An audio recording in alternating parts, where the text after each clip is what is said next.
What did you learn in the time without a club, and then when Detroit took a chance on you and brought you in?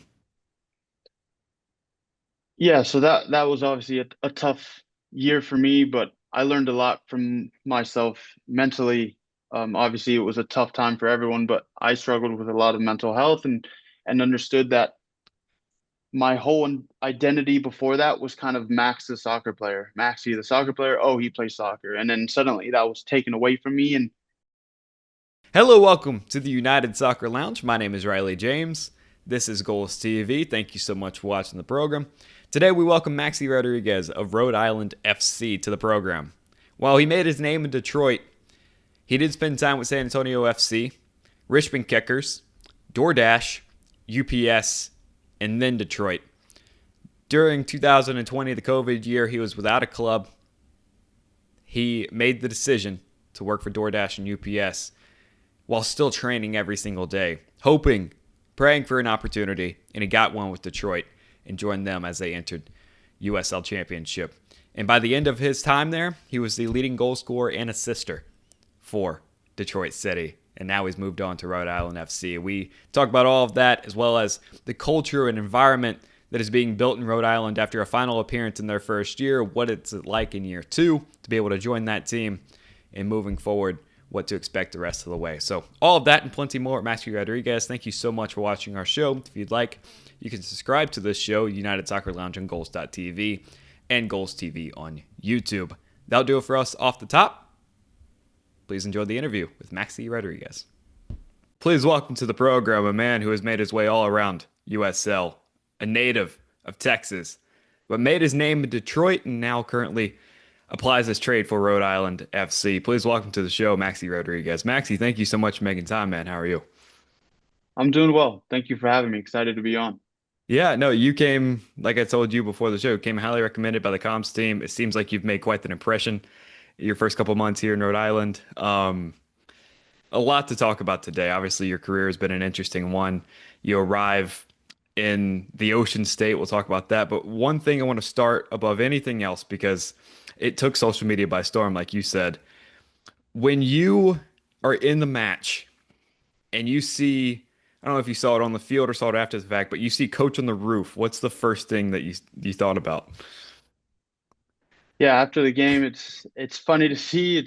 A lot of memes and things made after the game, and obviously after a big win like that, it's a lot funnier. And I know he was pretty disappointed to get the red card, and so I remember telling him as I'm walking out of the tunnel, I was like, "Look, we got you, no worries." And Yeah. then to be able to have a big second half performance, get the win, and then see something funny like that. So like him with Batman signals and stuff like that. It was really funny. I didn't even know that you could get on there to get on the roof of that part of the stadium. So it was funny to see him and Coast, I believe, watching it from there. And pretty sure there's no better seat in the stadium than that. You talk about all 22 and the look of the tactics from that point of view. It was quite the scene. Yeah, no, seeing it all over social media after the game or the next morning was pretty funny. I know some of the guys were sending it to each other, and yeah, we had a good laugh. Yeah, that's it was so incredible. And Rhode Island's been, the talk of USL Championship since they came in, obviously a final appearance in their first year a year ago. You joined this team. We'll start in the present and work our way backwards. You know, they have such a successful year last year. They overachieved as an expansion team in a lot of people's eyes. You joined this squad in 2025 and you kind of you ingrain yourself into the culture of this team, a team that obviously knows how to win, but a team that definitely has, some things to work through as far as the regular season. Now that you sit here in the middle of the summer, you played half your games. How is this team looking, and how is your time in Rhode Island as you played half the year? Yeah, my time outside of kind of soccer has been amazing. Me and my fiance love New England. We love being able to kind of go different places. We can go to the beach. We can go to New York City, hop on a train a couple off days. So yeah, we really love living here. I think soccer has come slowly, but obviously being somewhere for so long and being there for 4 years and coming somewhere new, you're gonna adjust, build relationships, and that takes time. And I think for me, patience is always a tough thing, and but you kind of need it when it comes to moving, building relationships, like I said, on and off the field. So I think we're slowly getting there, and I know there's been a roller coaster of a years for the team as well as for myself with individual performances, whether it's goals, no goals, assists. So I think it just takes time. I think we know that one performance can lead into multiple good performances. So it's just a matter of building and doing the right things in order to continue that. Right. And we saw last year with this team, one game, kind of launched them into a very deep playoff run. So it can happen in USL Championship. We've seen it all over the place. I mean, you spent time in both League One and with the championship, so you know how it goes. I want to take kind of this whole year and condense it down to one moment. You forever will have the first goal.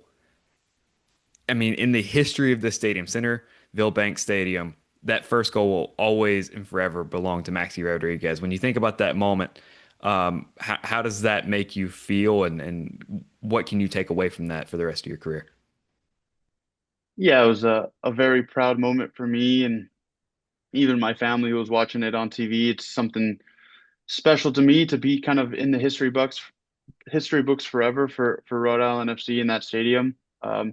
So yeah, I think it's something that I think in 5 years I'll cherish a lot more than now. I think right now I'm so busy with the season and everything that was going on after that. I know we had game, game, game. It was kind of no time to kind of think about what happened instead of thinking about what's next. So something in 5 years I'll look back and say, look, I may hopefully have kids one day and say, look, I was the first person to score in the stadium. I think it's a really proud moment for me. I know it was a big moment for the club as well, hosting an MLS team that was kind of our neighbor here in New England, and it was a very competitive match. So it was exciting for the club and just shows the growth of the USL and kind of the growth of USL players in general, and that we can play at a high level and can compete with MLS clubs. So it was big for myself and as well as the club and the league.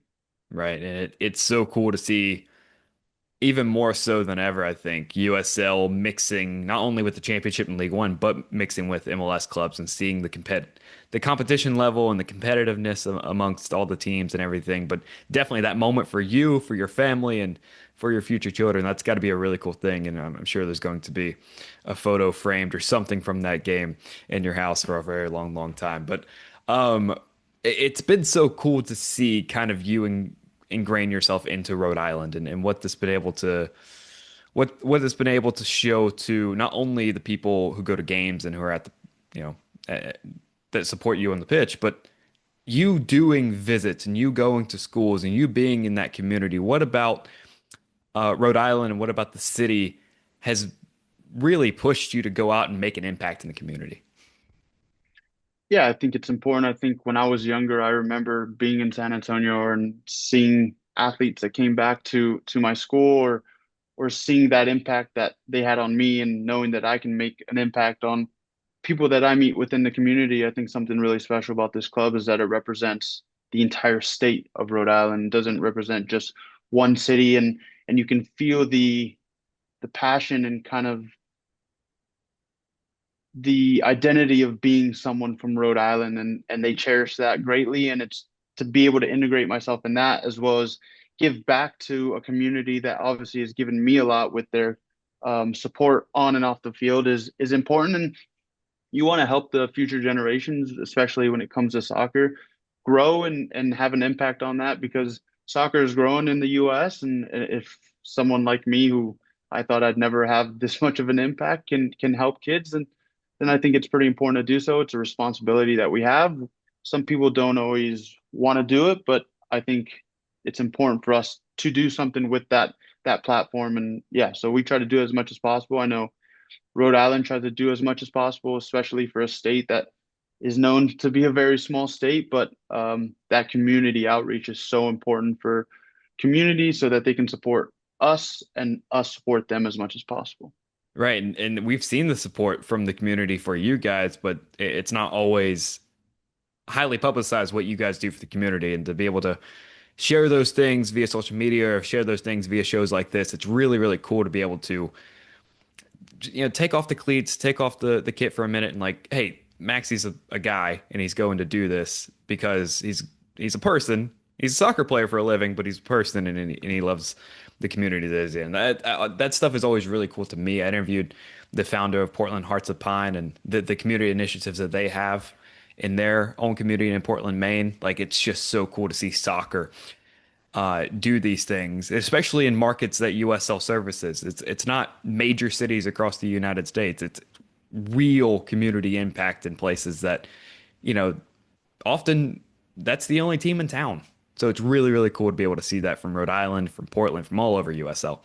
And I want to kind of continue that in before we get to the rest of your career. Rhode Island and the experience that this has become in that city, right?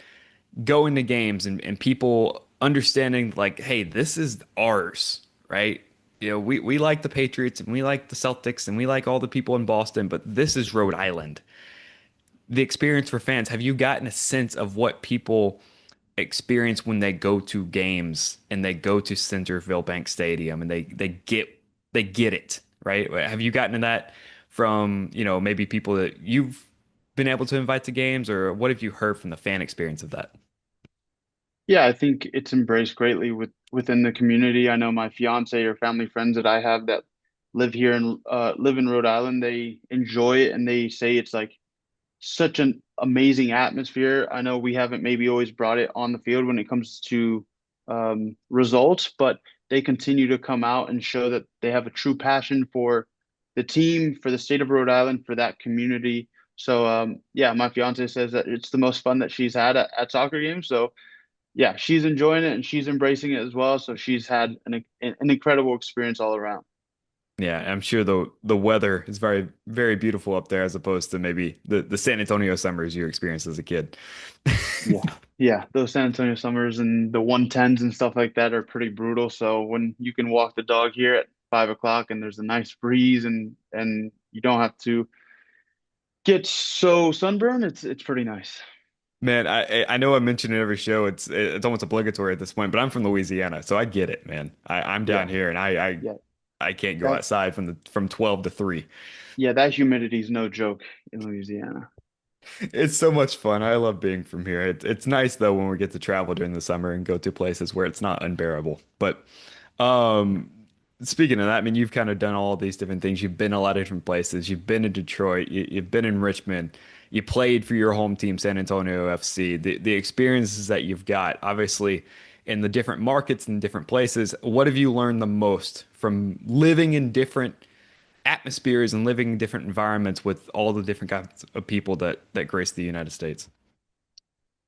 That's a good question. I think for me, it's understanding people, and at the end of the day, like you said before, we're all human beings. So um, it's about understanding other human beings, where they come from, understanding their cultures, understanding that we're all trying to be better people, and then you kind of whatever you give is what you get. So being able to experience new things, being able to have my fiance move out of San Antonio for the first time, live in Detroit, live in New England, live in Rhode Island, it's kind of like she's able to see things that she had never seen before. So we grow as people, we understand different cultures, different backgrounds, and it makes us better human beings at the end of the day. And that's what we kind of strive for because soccer is only part of your life or part of your career. And this is going to help me and help her grow for the rest of our lives. So, yeah, it's a blessing to be able to experience so many different things. Now, I want to go back to 2020. Obviously, without a club for a period of time, you were driving for DoorDash. You were a UPS driver. I mean, it tough time for everyone, but I cannot imagine the stress and all of that of a professional soccer player. You fast forward 3 years, you're the leading goal scorer and leading assister for Detroit.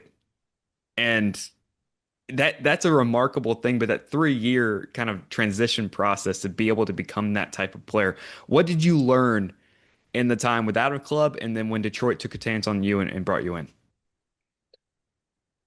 Yeah, so that was obviously a tough year for me, but I learned a lot from myself mentally. Obviously, it was a tough time for everyone, but I struggled with a lot of mental health and understood that my whole identity before that was kind of Max the soccer player, Maxi the soccer player. Oh, he plays soccer, and then suddenly that was taken away from me, and I had to kind of learn what my identity was and kind of battled with, am I going to retire? I'm not going to retire. These outside of factors of what are other people going to think of me rather than kind of just be content with who I am and understand the situation. And that's a lot of pressure when it comes to anyone who's done something for that long and suddenly they're not that person anymore. So dealing with that mentally made me a lot stronger as a person. I was given the opportunity to go Detroit, and kind of just remember thinking, I'm just going to enjoy the year. It was NISA. No one really knew anything about the league at the time. And I said, look, if I'm done after this year, I'm going to go saying, look, I give it everything I had as well as I enjoyed myself. I think that was one thing I learned when I didn't have a club was I wish I'd enjoyed it more whenever I was playing. Because these moments that you're not going to have back, and suddenly you can be taking it away, whether you're not given a contract, whether you get an injury. So I just wanted to enjoy it, and I've always said I play my best football when I'm just having fun, when I have a smile on my face. So that year of just enjoying it as well as trying to be my best went well, and luckily it went to USL Championship, and I think USL Championship is a lot about pushing through tough times because good players are throughout the entire league, and it's about just being patient, waiting for your moment, and taking the moment whenever it comes. So I was able to do that. I was never a goal scorer in college. I scored 2 goals in 4 years, and suddenly I'm leading a team in goals, which I used to think was a bad thing, but suddenly became a goal scorer. And when one goes in, you get more confident and just go from there. Yeah, it's all you need is one to hit the back of the net, and then everything changes, right? Yeah, 100%. It's so cool to hear kind of that maturation process in real time of like, man, I don't know if I want to keep doing this. I don't know if I can keep doing this. And then you fast forward Detroit, you're having fun, you're enjoying the experience, and then by the time you left, you're one of the most impactful players in the history of that club, which is so cool, and it's so uniquely American to have that experience to have the journey from DoorDash and UPS driver to leading goal scorer of a USL Championship team. That experience and kind of that like I just said, the maturation process. You're now a veteran in these locker rooms that you are going into. What leadership qualities have you developed over that time from these experiences, and how are you giving that leadership and that advice to the younger players? Yeah, I think for me, the biggest thing I've always said is to never get too high, never get too low. This season is 10 months long and sometimes 11, and there's a lot of things that go on, whether it's injuries, whether it's different squads, whether it's just things that happen out of your control. So whether you're winning games in a row, whether you're in a losing streak, it's about kind of steadying the ship rather than panicking or thinking you're the best team in the league. It's about kind of rubbing that kind of energy off onto the other guys. And then also understanding that winning USL games, there's a certain trick to do that. And it's not always playing the most beautiful or it's not always playing super direct. So it's understanding that at the end of the day, it's results based league as well as a job. So it's about finding ways to win. And I think we're incorporating that to find those results or get points whenever we need to. So yeah, it's about maturing and trying to help other guys as well as learning from the young guys. I mean, they keep me on my toes and they constantly call me the grandpa. So somehow I'm the oldest guy on the team. So there's small jokes. I'm 29. I'm the oldest guy on the team. That's very rare. So we have a young squad, but I mean, they have a lot more experience in the playoffs than I do now, if that makes sense. Like, so I'm learning from them. I'm trying to teach them as much as possible. So I think we have a good balance of guys in our locker room. Yeah, it's a funny thing is to be the oldest guy in the locker room and you're barely, you're 29, you're barely 30. I interviewed Luis Hill from Spokane, and the years played doesn't quite match the age since he started so young, and he was getting called grandpa and all these things, and he's 30 years old in Spokane's locker room in USL League One, and it's full of 20-year-olds. So it's an interesting thing in USL Championship and USL League One is the older players are usually people in their late 20s or early 30s, which is not the case all around the world. That's what makes this such a unique and competitive league. Is it is very young, and you guys are a very young team who has had quite the experience the last couple of years. A couple players stayed, a couple people left, but Rhode Island definitely has the unique DNA to go and make a deep run in the postseason, and it's about positioning yourself to get into a spot as we hit the latter stages of the year. Maxi, thank you so much for the time. I want to ask you one more thing. You're from the South, you're from Texas. You understand kind of the quirks that we have down here. Moving up to Rhode Island specifically, what's kind of the weirdest thing you've encountered about Rhode Island and about, the culture up there? It's definitely the roads. The roads are very bad here. I mean, the potholes, it's got to be because of the snow, but I mean, the roads here are bad. That's the only complaint I really have is the roads here, but the culture in terms of like the food is amazing up here. You can go to Federal Hill, you can go to Boston. The seafood's amazing. I went to Cape Cod a couple of weekends ago and had clam chowder, which that is nothing like I tasted back home at Sea Island when I was in San Antonio. So that was amazing. So yeah, it's been enjoyable. The only complaint I have is the potholes. I mean I can't believe some of these roads, but I'm sure it's pretty tough with the snow. But that's the only complaint I have about this area of the country is the roads are pretty bad.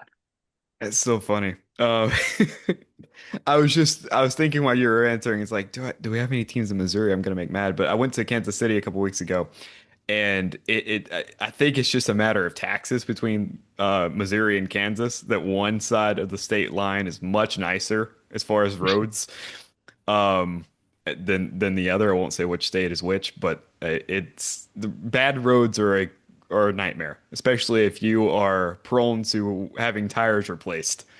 But Yeah, no, that was that's that was one thing I kind of learned the hard way. I had to get snow tires. My fiance's car just was in the shop because of the potholes, and she had to get new arm and bolts. Some things I don't know about, but I blame the roads, and it's already cost me some money. So oh man, that's such a weird complaint, but it's so incredibly valid, right? yeah, Because it matter. We all drive cars all the time. We need them to work, and 100%. we want to be able to ride smoothly on some roads. And I think it might be the weather. Who knows? Yeah, I know Indiana's got the same issues, and they have weird weather all the time. So, Yeah. nevertheless, man, thank you so much for hanging out with us. I cannot appreciate you enough. Best of luck the rest of the way. Stay healthy, and hopefully we'll see you in the postseason. Yep. Appreciate it. Thank you so much for having me. Thank you so much to everyone at Rhode Island FC to help make this thing happen. Obviously, very relatable moment right there at the end with Maxi with the potholes. I've had some tire issues pretty recently myself, so I can relate to some of those things. And it's good to know that USL players are just like you and me. So that's good. Nevertheless, thank you so much for watching the program. If you like us, you can get in touch with me and the rest of us on the internet at RileyJamesIAC on Instagram and X. The show's Instagram account is at USL on Goals. The parent company is at goals.tv on Instagram, at goals_TV on X. And you can find many great creators making excellent content about the world of soccer and everything in it, including the entire catalog of my show, available at www.goals.tv.